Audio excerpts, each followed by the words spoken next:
अस्सलाम वालेकुम नाज़रीन, मैं हूं मिशाल अरशद। आप देख रहे हैं अंडरग्राउंड न्यूज़। सिंध भर में आज से प्राइमरी स्कूल खुल जाएंगे, पढ़ाई शुरू। एक दिन में 50% बच्चे स्कूल जाएंगे। सिंध भर में दरगाहें, पार्क्स और जिम 28 जून से खुल जाएंगे। मुल्क में कोरोना से बचाव के लिए वैक्सीन की नई खेप आ गई। आज से वैक्सीनेशन का अमल मामूल के मुताबिक शुरू हो जाएगा। महकमा सिंध पंजाब और सिंध के हकाम का ऐलान। मुल्क में कई रोज वैक्सीनेशन सेंटर मुतासिर और 15 लाख से ज्यादा खुराक पाकिस्तान पहुंचा दी गई। पाकिस्तान का वैक्सीन की तैयारी तेज करने का फैसला। रवा माह से NIH पाक वैक की माहाना 30 लाख खुराक तैयार करेगा।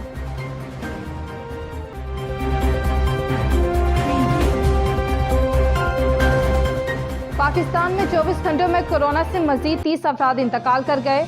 907 नए मरीज रिपोर्ट। NCOC के मुताबिक 34,754 टेस्ट किए गए। मुस्बत केसेस की शरह 2.6% रही। मजीद अपडेट्स के लिए देखते रहिए अंडरग्राउंड न्यूज़।